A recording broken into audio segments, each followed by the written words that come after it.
So here we are today looking at Raj-ES SPS tank, which has been running for about a year or so now. If we start off, Raj, you tell us a bit about yourself. Well, I'm 21 years old. I study at Kingston University and I study human resource management, and I also have a part-time job in a local fish shop. So how did you get into the hobby? I started as goldfish. I was given goldfish as a present, and then from there, funnily, I actually applied for a job at a local fish shop for a joke, and I actually got the job, and then from there I progressed into marine. So tell us a bit about the system. Walk us through it, the sort of size, volume, what methodology you run, that sort of thing. Well, the net volume I go by is 100 gallons, which is around about 500 litres. It's a shallow SPS tank. It's 53 inches long, 2 foot depth or width, and the height is 20 inch. I run the KZ system because I researched into it and that was something I wanted, as I wanted to keep SPS. And from there, the tank was set up in January, so it's coming along to a year. So that's where I started really, is the KZ system from the beginning. Well, the lighting I have on the aquarium consists of 10 tubes made up of 2 units. I have a mixture of whites, blues and pinks. The majority of the tubes are made out of mainly blue tubes. I only have about 3 or 4 white tubes and the same with pinks. I'm hoping to upgrade to a 12 tube unit soon because I think I lack a bit of light, because the tank I have is not actually 4 foot, it's actually just a bit bigger than 4 foot. So when I look at your tank and I think the colours are stunning, why is it that you currently think that you don't have enough light? Well, the new unit I'll be getting actually covers 2 foot front to back, and that is the depth of my tank. So now if it's all covered in 2 foot, that means there will be no shadows front to back, is what I have at the moment. So I can actually put corals right at the front of the tank and right at the back. Left and right is a bit difficult because a 4 foot unit will not cover a tank which is longer than 4 foot. So I can play around with the sides later, but it's just the front and back of what I want. What about water movement? What sort of turnover do you have and what pumps are you using?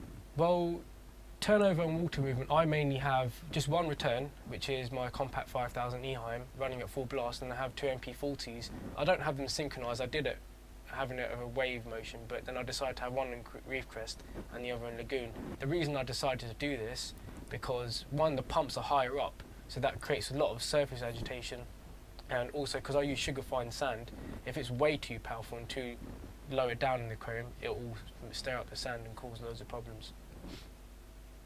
So talk us through a bit more about the filtration on the system and what you're using. Well, I run the KZ system, and that consists of using Zeovit, Food 7, Zeostart and Sponge Power. I do use those bottles except for the Zeofood 7. I use the stones about 1 bag, which is about 1 kilo, and I do use phosphate remover. I use Aquaphos in a DI pod, and I run a really small trickle through the phosphate remover. The reason I do this is because due to the lack and the accuracy of the phosphate test kits on the market, you can't really tell exactly what your phosphates are, so it's always good and safe to run phosphate remover, and that will just take out any parts you can't test for. And the best way to test for your phosphates is by looking at your corals, so running phosphate remover has helped improve colour a lot. What about carbon, mechanical filtration? What sort of skimmer you've got? Every now and then I do use a filter sock which has literally 2 teaspoons of carbon in there. I have had a really bad disaster in the past of using too much carbon, which stripped my SPS. So that's why I use 2 teaspoons, and I change that every 2 weeks because that's when the filter sock needs to be cleaned out. I believe skimming is the most important thing. I actually overskim. I run a skimmer that is equivalent to run a 2,000 litre system, and it's a Deltec AP702, and I get half a cup every week of skimming. So what about your heating and cooling? What are you using for that? I did use something called an STC 1000, which is similar to a TC10 or ATC 800 everyone uses, but I just use a basic heater now. No cooling, just heating, that's it. You mentioned that you use a coral and zoot system. What other additives in that range do you use? Well, the KZ do provide a large variety of products, but because I do balling lights, fauna marine, I use iodine, strontium and barium and another heavy complex within my balling light system. So those elements will be excluded from my KZ system. So I mainly use things like Zeospur 2 once a week. I use Souls Extra every now and then. I also use Stylo Pocky Glow, and I also use amino acids every now and then. But Zeobac I use, just say, twice a week. Zeostart I use every day, and also I use Sponge Power every day, but I only use 2 drops. So you just mentioned that you use the balling system in addition to coral and zoot, and can you tell us a little bit more about why you chose that and the history of why? Well, when I first started my tank, I did use a calcium reactor. Now, because I lose a lot of KH in my system, I found it really hard to do water changes and use a calcium reactor at the same time. My calcium used to always be off the scale, and my KH used to be about 7, so you're looking about 7 and about calcium about 550, which is completely unbalanced. Now, using the balling light system helped me dose as much KH I wanted to, and also dose calcium to a level where it will be maintained whilst doing water changes. Now, I only do a 5% water change once a week. If I do too much, then it unbalances the system too quick. So all this is automated, including my Zeo dosing as well. So to be honest, the only thing I dose manually is Zeobac. Is there anyone you'd like to thank or acknowledge during the setup or history of keeping your tank? Well, firstly, I have to say thanks for Gary himself on Marine Mad. We always bought corals together, travelled everywhere, and also set up our tanks mainly at the same time and helped each other out. Other than that, I do actually have to say thanks to Kev, because the majority of my corals did come from him, Kev at Reef Shack, and he was mainly the first person I got all my SPS from. Now at the moment I just find anything I find at work which is unusual or elsewhere really. Alright, what we have here is my system for my KZ SPS Shallow braceless tank. Now, over here is where my Durso brings the water down into my sump through a filter sock, which I have about 2 tablespoons of carbon in. I use any brand carbon as long as it's activated really. And then I have my feed for my skimmer in the first chamber going to my external skimmer, which is an AP702.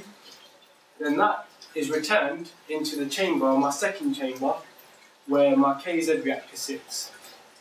Now my feed pump to my KZ reactor is in the second chamber as well, and the output goes into the third. You can see my KZ skimmer, my KZ reactor is quite big, so it's quite difficult to put anything else in, that's why there's everything in there. So now the output goes straight direct to my return. Literally the water trickling is above my return. So when I pump the stones, the mole goes directly into the tank, and anything that the corals don't absorb or take in or feed on goes back down the overflow, down my Durso into my filter sock and is filtered out, so I don't get any detritus at the bottom. At the moment I do have a lot of detritus because I haven't been using my filter sock for quite a while. Now, as for how my phosphate reactor works, I actually use a DI pod. Here's my DI pod. How it works is just a normal pod, like you put DI resin in. I have a gravity feed from the tank itself, comes down and goes straight to into the pod and comes out, and it's literally a trickle. I can show you the trickle,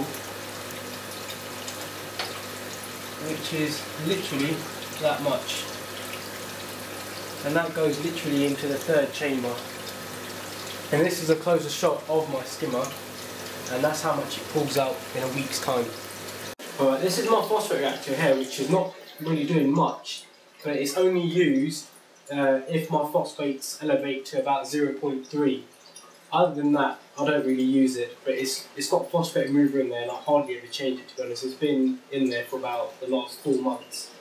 Now, moving on to my dosing pumps, I actually have 3 dosing pumps, in total 10 channels. Now, the Bubble Magus one is what doses my calcium, magnesium and KH.